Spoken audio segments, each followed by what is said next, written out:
नमस्ते, म विराज भट्ट। तपाईहरु हेर्दै हुनुहुन्छ आहा नेपाल टिभी। यसलाई लाइक, कमेन्ट, शेयर र सब्स्क्राइब गर्न नबिर्सिनु होला। र जापानमा चाहिँ अर्को कुरा भविष्य पनि छ। विद्यार्थीले पढिसकेपछि त्यहाँ चाहिँ म आफ्नो भविष्य त्यही बनाउन सक्छन्। स्वदेश नफर्केर पनि बनाउन सक्छन् र त्यहाँ केही कुरा सिकिसकेपछि नेपाल आएर त्यहाँ सिकेको कुराले नेपालमा आएर पनि भविष्य बनाउन सक्छन्। सुरुमा प्रोसेसिङका हिसाबले पनि थोरै खर्च आउने, अस्ट्रेलिया युएसको तुलनामा चाहिँ सुरुमा तपाईँले अप्लाई गर्ने बेलामा पनि प्रोसेसिङ पनि कम हुन्छ, खर्च पनि कम हुन्छ र अरू कन्ट्रीको जस्तो सुरुमै पैसा हाल्नु पर्दैन। जापानको फरक के छ भनेपछि अरूले एप्लाइङ गर्ने बेलामै नै पैसा उता कलेजलाई पठाउनु पर्ने हुन्छ। तर यतातिर चाहिँ कस्तो हुन्छ भनेपछि डकुमेन्ट पेश गरिसकेपछि त्यहाँको अध्यागमन विभाग भन्छ, इमिग्रेसनले चाहिँ उसलाई आउने अथवा नआउने अनुमति, सियु लेटर, सर्टिफिकेट अफ एलिजिबिलिटी दिइसकेपछि मात्रै यता पैसा विद्यार्थीले स्कुलमा पठाउनु पर्ने हुन्छ। जापानिज भाषामा दक्षता राख्ने कुनै पनि विद्यार्थीले सजिलै त्यहाँको कुनै पनि विश्वविद्यालयबाट पढाइ उत्तीर्ण गर्न सक्छन् हैन। र कामको सवालमा पनि त्यहाँको विभिन्न चाहिँ ठुल्ठुला कम्पनीहरूमा सजिलै जब गरेर त्यहाँको चाहिँ म सुन्छु नेपाली विद्यार्थीहरू पनि त्यहाँको चाहिँ मेन पोस्टमा बसेर अरू विद्यार्थीहरूलाई पनि जब लाउने ठाउँमा हुनुहुन्छ। खै के होला र खै के होला र हाम्रो सम्बन्ध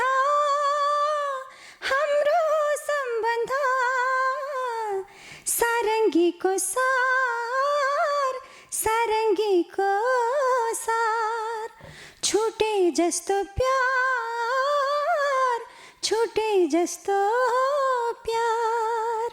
नमस्कार, म तपाईहरुकै गायिका अन्जु पन्त। तपाईहरु अहिले हेर्दै हुनुहुन्छ आहा नेपाल टिभी।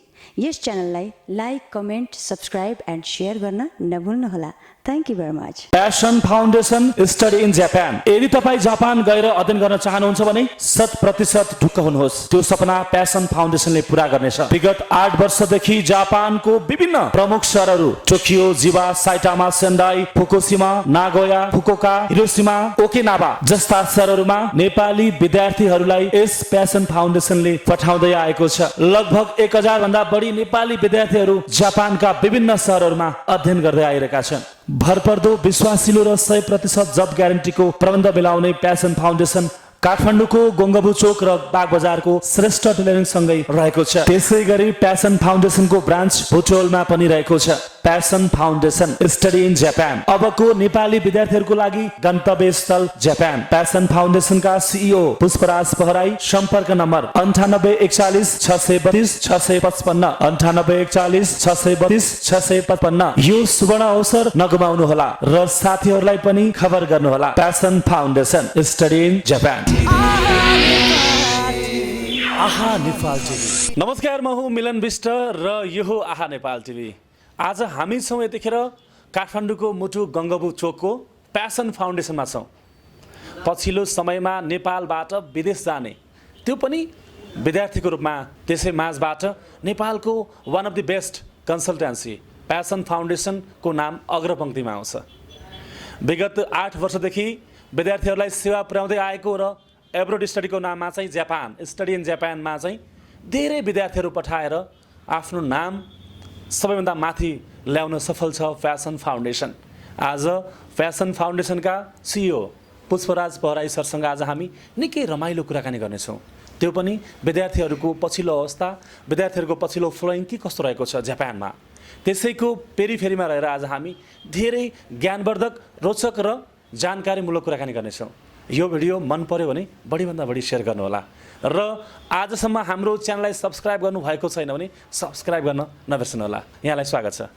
हस्, धन्यवाद मिलन विष्ट भाइलाई। एकदमै व्यस्त हुनुहुन्छ, लामो समयपछिको हाम्रो आज भेट हुँदैछ। 12 वर्ष पछाडिको होइन? हजुर, 12 वर्ष पछाडि त खोला पनि फर्कन्छ भन्छन् नि। धेरै प्रगति गर्नुभएको छ र प्यासन फाउन्डेसनको नाम धेरै अगाडि आउँछ। हुन त धेरै छ नेपालमा, औलामा गर्नेहरू भन्दा पनि धेरै कन्सल्टेन्सीहरू च्याउ उम्रेको जस्तो छ काठमाडौँको पेरिफेरी कुरा गर्दाखेरि। अहिले कन्सल्टेन्सीहरू धेरै छन्, त्यसमा पनि प्यासन फाउन्डेसन एकदमै राम्रो भरपर्दो र विश्वसनीय भएको कुरा हामीले पाएका छौँ, थाहा पाएका छौँ। यो खासमा चाहिँ स्थापना कसरी भयो अलिकति भनिदिनुहोस् न यसको ब्याकग्राउन्ड। अब यो प्यासन फाउन्डेसन चाहिँ म जब आफ्नो पढाइ सकेँ होइन, पढाइ एउटा डिग्री लेभलको पढाइ सकिसकेपछि म चाहिँ पढाउनु पर्छ विद्यार्थीलाई भनेर चाहिँ पढाउन पनि लागेँ। त्यही पिरियडमा चाहिँ मैले चाहिँ विद्यार्थीहरूलाई चाहिँ पढिसकेपछि एउटा चाहिँ विद्यार्थीले के गर्नुपर्छ होइन भन्ने कुराको चाहिँ जानकारी दिने हिसाबले विद्यार्थीलाई एउटा परामर्श, सही परामर्श दिनुपर्छ होइन। विद्यार्थी एउटा +2 गरिसकेपछि, ब्याचलर गरिसकेपछि, मास्टर्स गरिसकेपछि नि परामर्श जरुरी छ होइन। के गर्ने त्यसपछि भन्ने कुरालाई चाहिँ मैले मेरो दिमागमा चढ्यो। त्यसपछि एउटा परामर्श दिनुपर्छ भन्ने हिसाबले चाहिँ हामीले प्यासन फाउन्डेसन खोल्यौँ। तपाईँ त एउटा चाहिँ जुझारु रूपमा चाहिँ समाजसेवामा लाग्नुभएको मान्छे, सामाजिक अभियन्ता पनि हुनुहुन्छ होइन, प्रखर वक्ता हुनुहुन्छ, त्यसमा पनि आजकलको राम्रो छाप बनाएको एउटा चाहिँ नेता हुनुहुन्छ, मैले बुझेको कुरा। डिग्री होल्डर पनि हुनुहुन्छ के अरे। तपाईँलाई चाहिँ जस्तो युरोप, अमेरिका, अस्ट्रेलियाको दिमागमा भिजन आयो होला, तर जापान नै किन रोज्नुभयो यहाँले? यसमा चाहिँ के छ भनेपछि म चाहिँ अमृत साइन्स क्याम्पसमा पढिरहँदा त्यहाँ धेरै विद्यार्थीहरू चाहिँ जापान जानुभयो र जापानमा गइसकेपछि त्यहाँ चाहिँ मैले उनीहरूसँग चाहिँ नियमित कुराकानीमा चाहिँ थाहा पाएँ कि जापान चाहिँ अरू कन्ट्रीभन्दा चाहिँ सुरक्षित छ पढाइको हिसाबले। त्यहाँ चाहिँ भोलि लाइफस्टाइल बिताउने हिसाबले पनि अरू कन्ट्रीको तुलना, युरोपको तुलनामा चाहिँ धेरै सजिलो छ, सुरक्षित छ। मेन कुरा चाहिँ मान्छेले चाहिँ के हुनु पऱ्यो भन्दा आफू सुरक्षित महसुस गर्नु पऱ्यो, सजिलो महसुस गर्नु पऱ्यो होइन। त्यो कुरा चाहिँ जापानमा छ। र जापानमा चाहिँ अर्को कुरा भविष्य पनि छ। विद्यार्थीले पढिसकेपछि त्यहाँ चाहिँ म आफ्नो भविष्य त्यहीँ बनाउन सक्छन्, स्वदेश नफर्केर पनि बनाउन सक्छन्। र त्यहाँ केही कुरा सिकिसकेपछि नेपाल आएर त्यहाँ सिकेको कुराले नेपालमा आएर पनि भविष्य बनाउन सक्छन्। त्यो भएर चाहिँ हामीले विद्यार्थीलाई मेनली तपाईँहरू जापान जानुहोस्। जापान जाने बेलामा अरू कन्ट्रीको जस्तो धेरै पैसा पनि लाग्दैन। सुरुमा प्रोसेसिङका हिसाबले पनि थोरै खर्च आउने। अस्ट्रेलिया, युएसको तुलनामा चाहिँ सुरुमा तपाईँले अप्लाई गर्ने बेलामा पनि प्रोसेसिङ पनि कम हुन्छ, खर्च पनि कम हुन्छ र अरू कन्ट्रीको जस्तो सुरुमै पैसा हाल्नु पर्दैन। जापानको फरक के छ भनेपछि अरूले एप्लाइङ गर्ने बेलामै नै पैसा उता कलेजलाई पठाउनु पर्ने हुन्छ। तर यतातिर चाहिँ कस्तो हुन्छ भनेपछि डकुमेन्ट पेश गरिसकेपछि त्यहाँको अध्यागमन विभाग भन्छ, इमिग्रेसनले चाहिँ उसलाई आउने अथवा नआउने अनुमति, CO letter, certificate of eligibility दिइसकेपछि मात्रै यता पैसा विद्यार्थीले स्कुलमा पठाउनु पर्ने हुन्छ। र त्यो पैसा पठाइसकेपछि उनीहरूको ओरिजिनल एउटा चाहिँ सर्टिफिकेट अफ एलिजिबिलिटी ओरिजिनल आइसकेपछि त्यो लगभग 99% चाहिँ स्योर हुन्छ। उनीहरूले भाषामा चाहिँ केही दक्षता हासिल गरेको खण्डमा चाहिँ त्यो स्योर हुन्छ। र अरू कन्ट्रीको जस्तो चाहिँ अलिकति अप्ठ्यारो चाहिँ छैन जापानमा चाहिँ। भनेको अर्थ चाहिँ युरोप, अमेरिका, अस्ट्रेलियाको हिसाबमा चाहिँ झन्झटिलो छैन होइन, सरल छ, इजी छ र सेफली छ भन्नु खोज्नु भएको यहाँ। हजुर हजुर। जस्तो त्यहाँ चाहिँ कस्तो छ भनेपछि अहिले अब जस्तै अस्ट्रेलियामा पनि तपाईँहरूले चाहिँ सुनिरहनु भएको छ, विभिन्न काण्डहरू चाहिँ आइरहेको छ होइन।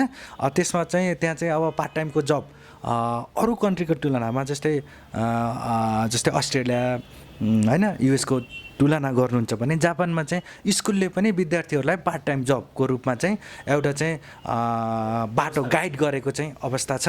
र पार्ट टाइम जब पाउनलाई सजिलो पनि छ अरू कन्ट्रीको तुलनामा। जस्तो धेरै विद्यार्थीहरू बाहिर गएर मनग्गे रूपमा चाहिँ पैसा कमाउने इच्छामा बाहिर जानुहुन्छ, study in Japan, study in Australia होइन, धेरै ठाउँहरूमा गएर, धेरै देशहरूमा गएर चाहिँ दुःख पाएको, फ्रस्ट्रेट भएर आत्महत्या गरेको घटनाहरू पनि बढी मिडियामा आउन थालेको छ। जापानमा पनि यस्ता घटनाहरू घटेको नघटेको कुराहरू पनि यता कता आउँछन्।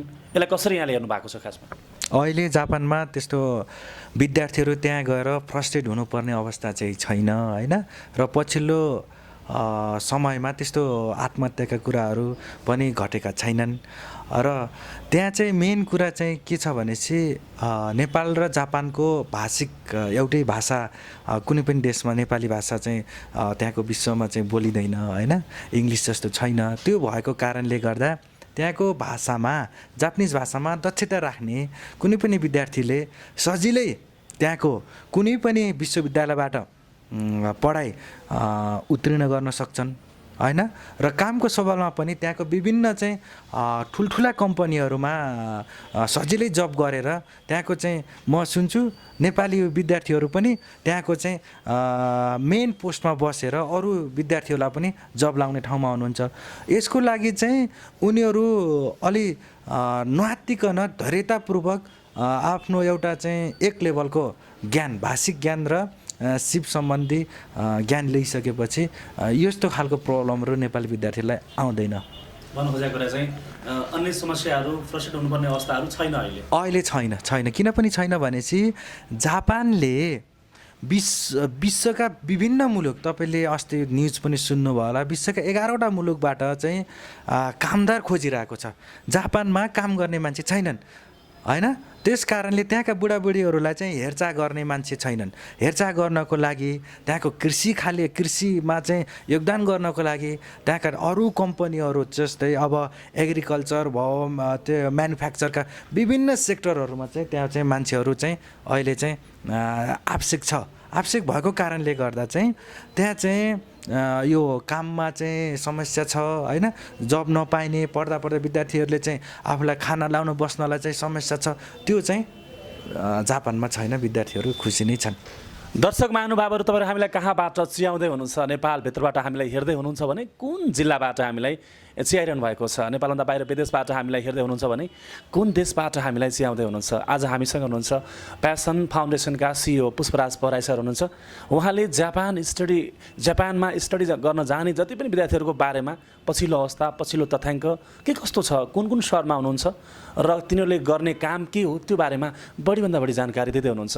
यहाँहरूले पनि यदि तपाईँहरू पनि स्टडी गर्न जापान जाने तर्खरमा हुनुहुन्छ भने यो हाम्रो चाहिँ प्यासन फाउन्डेसनको 3वटा चाहिँ ब्रान्च रहेको छ ठ्याक्क लोकेसन भन्नुहोस् त कहाँ रहेको छ। हाम्रो चाहिँ यो प्यासन फाउन्डेसन गङ्गोबु चोक र यो विद्यार्थीहरू धेरै जाने ठाउँ भनेको बागबजार श्रेष्ठ टेलरिङ सँगै छ र हाम्रो अहिले बुटोलबाट पनि प्यासन फाउन्डेसन संस्था चलिरहेको छ र त्यहाँबाट नै विद्यार्थीहरू त्यहाँ गएर पनि हाम्रो सेवाहरू लिन सक्नुहुन्छ। भनेपछि त यसको अझै शाखाहरू विस्तार हुने क्रम जारी छ। पक्कै पनि यो एकदमै सुप्रिम छ उत्कृष्ट छ भरपर्दो छ र विश्वसनीय पनि रहेको छ। जस्तो यो प्यासन फाउन्डेसनबाट जाने विद्यार्थीहरूको आँकडा हेर्दाखेरि मोटामोटी रूपमा कति जति पुग्यो होला अहिलेसम्मको मितिमा?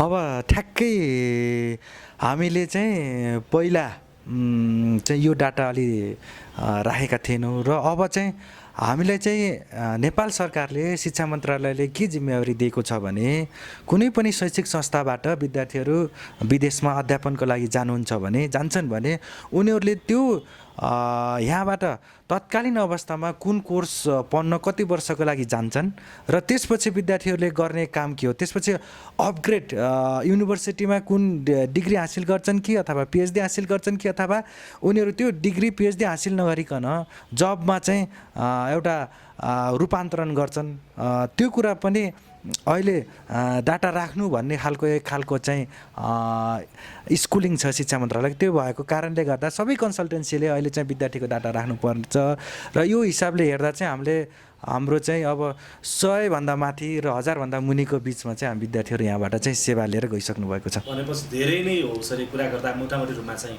जस्तै जापानको कुन सहरमा हुनुहुन्छ उहाँहरू र युनिभर्सिटी होला नि त त्यहाँनिर पढ्नको लागि हैन? हजुर के काम पाउँछन् त्यहाँ गएर त्यो पनि अलिक खुलाइदिनुहोस्। हामीले जापानको सबै सिटीहरू त्यहाँको सबै सिटीमा विद्यार्थीले चाहेको खण्डमा एप्लाई गर्न सक्नुहुन्छ र उहाँहरूको आफन्ती हुनुहुन्छ अङ्कल हुनुहुन्छ आन्टीहरू हुनुहुन्छ साथीभाइ हुनुहुन्छ दिदी भाइ विभिन्न सिटीको विभिन्न चाहिँ स्कुल कलेज र युनिभर्सिटीमा पढिरहनु भएको छ भने पनि हामी त्यो कुन सिटी जान चाहनुहुन्छ त्यो सिटी हेरिकन चाहिँ हामीले विद्यार्थीको एप्लाई गरिदिएका छौँ। हामीले टोकियोदेखि चिबा साइटामा होइन सेन्डाई फुकुशिमा नागोया र फुकुओका हिरोसिमा ओकिनावा हामीले सबै सहरहरूमा चाहिँ हामीले विद्यार्थी एप्लाई गरेका छौँ र सबै सहरहरूमा प्यासन फाउन्डेसनको विद्यार्थी नपुगेको सहरै छैन र कुनै काम गर्ने ठाउँमा अस्ति विद्यार्थीले भन्दै हुनुहुन्थ्यो यहाँ त यहाँ प्यासन फाउन्डेसनबाट आएकै दाइले काम लाउनु रहेछ यो कम्पनीमा र उहाँकै मातहतमा छौँ दाइ एकदम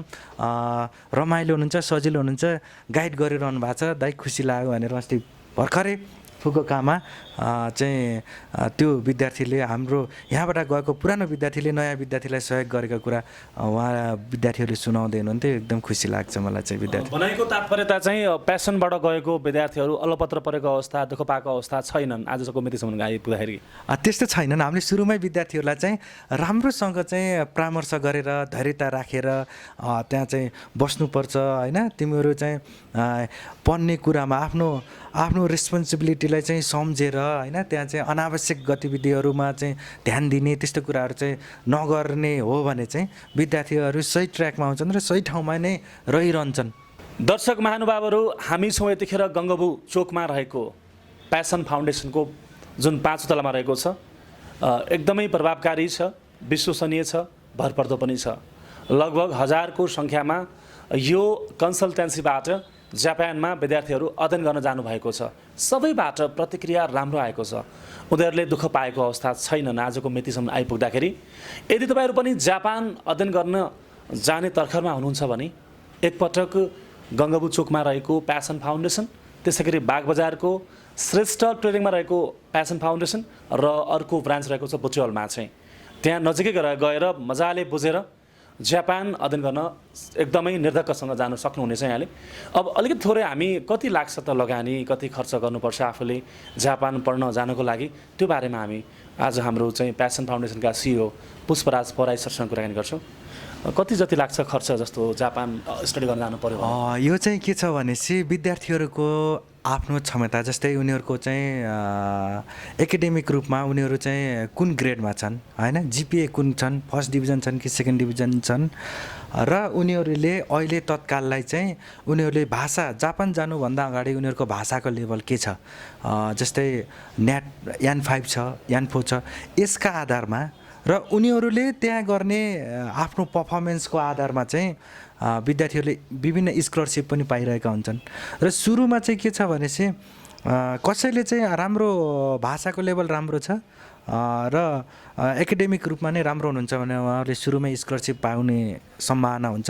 त्यसो गर्दाखेरि विद्यार्थीहरूले चाहिँ उहाँको 1 वर्षको ट्युसन फी होइन र 6 महिनाको होस्टेल फी गरेर 8 लाखदेखि 10 लाखसम्ममा विद्यार्थीहरूले यहाँबाट ट्युसन फी र होस्टेल फी गरेर पठाउनु पर्ने हुन्छ। त्यति गरेको खण्डमा चाहिँ उहाँहरूको 1 वर्षको त्यहाँको ट्युसन फी तिर्नु पर्दैन र 6 महिनाको होस्टेल जुन रेन्ट हो त्यो चाहिँ तिर्नु पर्दैन र पछि हवाई टिकट र उहाँहरूले साथमा चाहिँ आफूलाई चाहिने यो पकेट मनी भन्छ त्यो लिएर जाँदाखेरि चाहिँ 10 देखि 12 लाखमा जेनरली विद्यार्थीहरू जापान पुगेको अवस्था छ होइन।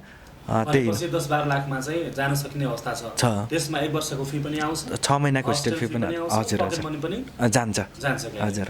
दर्शकवृन्द हामी प्रोग्रामको अन्त्यतिर छौँ। आज निकै रमाइलो भन्दा पनि निकै ज्ञानवर्धक र रोचकमूलक कुराकानी भएको छ प्यासन फाउन्डेसनका सिइओ पुष्पराज पराई सरसँग। तपाईँहरूलाई मेरो एउटा अनुरोध छ अरूको दाँजोमा चाहिँ प्यासन फाउन्डेसन निकै अगाडि छ अग्रपङ्क्तिमा छ। विगत 8 वर्षदेखि विद्यार्थीहरूलाई सेवा पुर्याउँदै आएको यो वान अफ द बेस्ट कन्सल्टेन्सीको रूपमा चाहिँ परिचित पनि छ।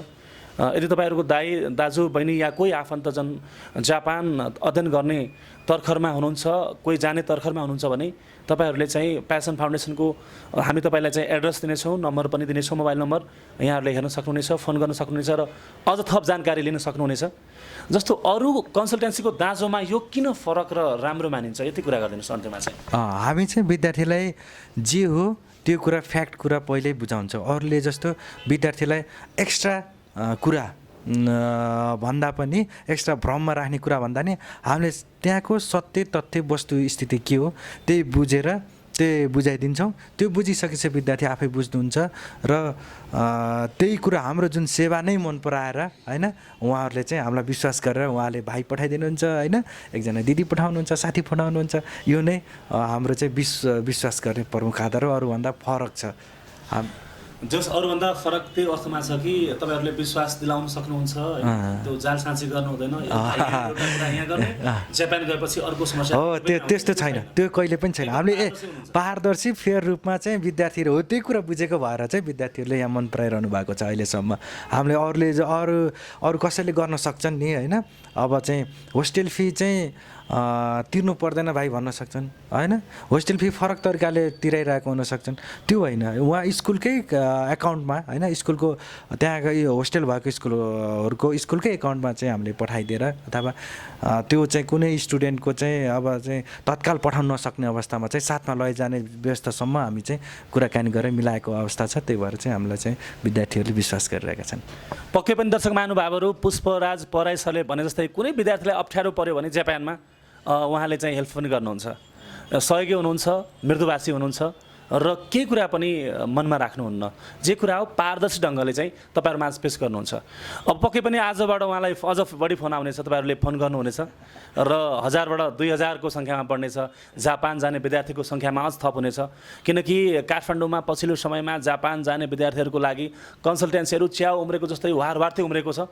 त्यसै माझबाट त्यसै भिडबाट चाहिँ प्यासन फाउन्डेसन एकदमै भरपर्दो र विश्वासिलो बनेको छ। त्यो अर्थमा उहाँको कोअपरेट कोअर्डिनेसन र उहाँले गर्ने जुन सहयोग सद्भावले गर्दा जे होस् आफ्नो अमूल्य समय हामीलाई दिनुभयो, थ्याङ्क यू सो मच। भाइलाई पनि यहाँ मेरो 2-4 शब्द राख्ने मौका दिनुभयो, त्यसको लागि धेरै धेरै धन्यवाद। उहाँ हुनुहुन्थ्यो प्यासन फाउन्डेसनका CEO पुष्पराज पहराई। आजको यो एपिसोडबाट क्यामेरातर्फ किरण थापालाई धन्यवाद दिँदै म मिलन विष्ट बिदा लिन्छु। नमस्ते।